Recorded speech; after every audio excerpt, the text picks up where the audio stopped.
નમસ્કાર મિત્રો, આજે આપણે મારે વાત કરવી છે. મારા હાથમાં એક લાગ્યું છે ખૂબ સરસ મજાનું સોનેટ, વતનની વિદાય. જયંત પાઠક છે એ આ સોનેટને ખૂબ સરસ રીતે છે એના વતનની જ્યારે વિદાય થાય છે ત્યારે અનુભવાતી જે પીડા છે એ એના મૌલિક શબ્દોની અંદર ખૂબ જ સરસ રીતે વાચા આપે છે. વતનની વિદાય વસમી હોય ને મિત્રો, જે વતનની વિદાય હોય કોને વસમી ના હોય? પોતાનું બાળપણ, પોતાનું ઘોડપણ, પોતાનું ખેતર, પોતાના ઢોર, પોતાની ડેલી, પોતાના મિત્રો, ગામનો ઓટલો, આ બધું જ છોડવું પડે છે. ત્યારે વિદાય બહુ વસમી હોય છે, કરુણ હોય છે, હૃદયદ્રાવક હોય છે. અને એ વતનની વિદાય થતા સોનેટ જયંત પાઠક ખૂબ હૃદયદ્રાવક રીતે રજૂ કરે છે. અને ખરેખર મારા અને તમારા હૃદયની અંદર આ સોસરું નીકળી જાય એમ કહી શકીએ મિત્રો. અને અંતિમ બે પંક્તિ તો કવિએ વતન વિચ્છેદનની સાવ ચરમસીમા મૂકી દીધી છે મિત્રો. એ સોનેટની ચમત્કૃતિ છે. આમાં એવો ઉલ્લેખ છે કે વર્ષો પછી છે એ લેખક છે, કવિ છે, એ પોતાના વતનની અંદર આવે છે. ગામડા છે અત્યારે મિત્રો પડી ભાંગ્યા છે, શહેરો વિકસતા જાય છે. એવું કહેવાય શહેરો છે ગામડાઓને ભરખી રહ્યા છે. ત્યારે મારા ને તમારા જીવનની અંદર ઉતારવા જેવું આ સોનેટ કે કાવ્યનાયક આવે છે પોતાના વતનની અંદર, અને જ્યારે એનો જન્મ થયો છે એ ઘરની અંદર જાય છે, એના ઘરને જોવે છે, પોતાને અમૂલ્ય યાદો છે એને વાગોળે છે. વર્ષો પછી વન, જન, ખેતર, ડુંગર, નદી એને મળ્યા હતા. એ સમય નથી કવિ પાસે, અને ઘરને બંધ કરીને પાછા વળે છે ને ત્યારે એના વતનની યાદ આવે છે. અને પગ એના ઉપડતા નથી પાછા જવા માટે. અને ત્યારે કવિ છે એમ કહે છે કે આ ઘરને છોડવાની ક્ષણ આવી ગઈ છે. જેમ વેચાઈ ગયેલું ઢોર હોય ને એ પોતાના ખીલાનો જે કોઢાર હોય એ બાંધવા માટે જંગતું હોય છે, એ પાછું જાતું નથી ને પગ ભરાવતું હોય છે. જેમ વહી ગયેલું પાણી એ પાછું વળતું નથી, એકવાર છૂટેલું તીર જે પાછું વળતું નથી, ભૂલી ગયેલા શબ્દો પાછા ખેંચી શકાતા નથી. એવી રીતે જીવનની અંદરથી વહી ગયેલી અમૂલ્ય યાદો, ક્ષણો એ પાછી નથી આવતી. યાદ કરજો, મારા ને તમારા જીવનની અંદર ઘણી બધી એવી યાદો છે વતનની કે જે યાદ કરતા જ આપણા આંખોની અંદર મિત્રો આંસુ આવી. કેવી હોય વતનની વસમી જે વેળા હોય કેવી હોય. દીકરીને એનો બાપ જ્યારે વળાવતો હોય ત્યારે એની ચમરબંધી મૂછો હોય ને એ બાપની આંખમાં પણ આંસુ આવી રહ્યું. તો આ તો કવિ હૃદય છે. કવિ હૃદયને સમજવું મુશ્કેલ હોય, અને કવિ હૃદય કેવી કરુણતા રજૂ કરી છે સોનેટની. સરસ મજાનો ચિતાર આપ્યો છે મિત્રો. હું મારી મૌલિક ભાષાની અંદર રજૂ કરું છું.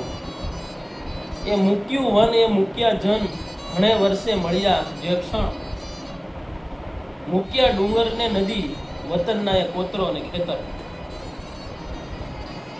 આંખો બે રહી ભાળતી વળી વળી પાછી, ભીડ્યું એ ઘર, વેચાઈ ગયું ઢોર, જેમ તલખે ગોઢાર છોડ્યું ધણ.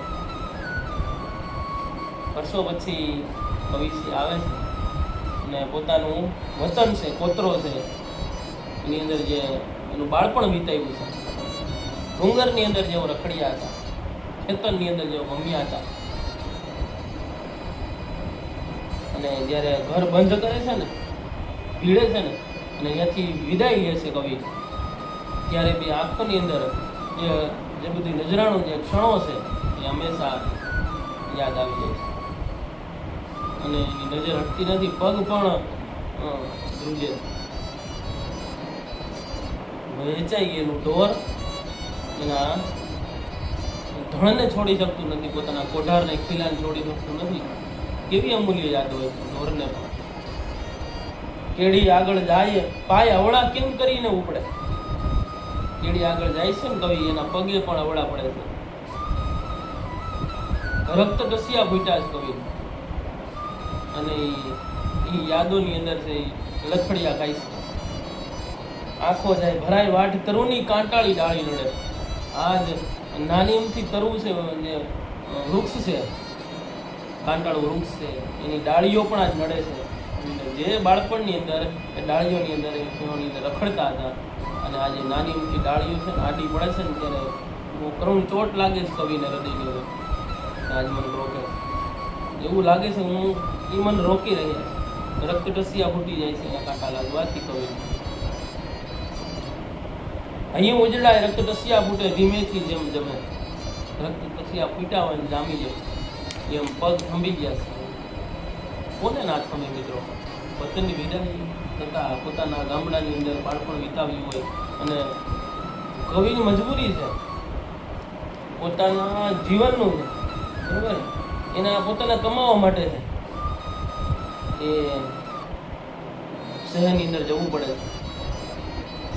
પરંતુ આ જે એની વસમી વિદાય વેળા છે ત્યાં થોડો સમય ગાળી અને પાછું વળાતું, કેમ કે કમાવા માટે તો શહેરમાં જવું પડે. એ વાસ્તવિકતાને સ્વીકારી લીધી છે કવિ. ચાલો જીવ જવાનું આગળ નહીં આ કાળના વહેણમાં. હા, કાળના વહેણની અંદર હવે આગળ નહીં જવાય. ચાલો હવે આપણે તો અહીંથી જવું જ પડશે, વિદાય લેવી જ પડશે, કેમ કે હવે અહીંયા એને રહી શકાય એમ નથી. પોતાના ઘર પરિવારનું એ ગુજરાન ચલાવવા માટે શહેરની અંદર જવું પડશે. આ યાદોનું હંમેશા અમૂલ્ય યાદોનું પોટલું છે એ વાળીને સંભાળા રૂપે રાખી દઈશું, કેમ કે એ તો ભૂલાય એમ નથી. પાછા ઉપરવાસ શક્ય વહેવું પાણી લૂછો નેણના. લૂછી નાખો પોતાને કહું, પોતાને હા, રક્ત ટસિયા અને આંખોની અંદર એવા કોઈ લૂછી નાખો. એ હંમેશા યાદ, હંમેશા જીવનની અંદર યાદ રાખો. બીતી ગયેલો સમય પાછો આવવાનો નથી. ભારો લે ભૂતનો સિરે વણ પૂછીએ સા વેઠિયા ચાલુ. આ ભૂતકાળનો જે આ સંભાળવું છે ને, આ ભારો છે ને, એ હંમેશા આપણે જઈ સિરે વણ પૂછીએ અને વેઠિયા નકામું ચાલવાનું છે. અમે નહીં આપવા સાથે શ્વાનપુરી થતા હદ હવે એને પાછા જવું. પુત્રો છે ને એની સાથે છે, પણ એની હદ જ્યારે પૂરી થઈ જાય ને પાછા વળી જાય. મારાથી નહીં વળે, મારી ઉપર જવાબદારી હોય ને મારે છે જવું. આગે ખેતરે જવું બે કર વારતી, ઊંચા કર્મન વારતી એ મારી ભ્રમણા. રીસા શિશુને બોલાવતી બાળતી. મન દુઃખી થઈ ગયું છે, નારાજ થઈ ગયું છે, દૂર જવું પડે. અને એવી ભ્રમણા થાય છે કવિને કે એની બા છે, એની મા છે, એ બે ઊંચા હાથ કરી અને વાળતી હોય, બોલાવતી હોય. એવી ભ્રમણા અંતે તો લેખકને બહુ હૃદયદ્રાવક પંક્તિ છે. આ ધ્રુવ પંક્તિ કહી શકાય સોનેટની અંતિમ પંક્તિઓ છે. એને કોઈ ભ્રમણા થતી હોય, કોઈ એને બોલાવતો હોય, એવું કવિને ભ્રમણા થાય. સુંદર મજાનું સોનેટ માણવા જેવું છે મિત્રો, જરૂર માણજો. વતનની વિદાય. આવા નવા કાવ્યો છે, જોરદાર કાવ્યો, સોનેટ્સ, છંદ સાંભળવા માટે મારી જંગલ પ્રેમી ચેનલને સબસ્ક્રાઈબ કરજો, કોમેન્ટ કરજો કે આવા સોનેટ લઈને આવજો. જય શ્રી કૃષ્ણ, જય હિન્દ, જય ભારત.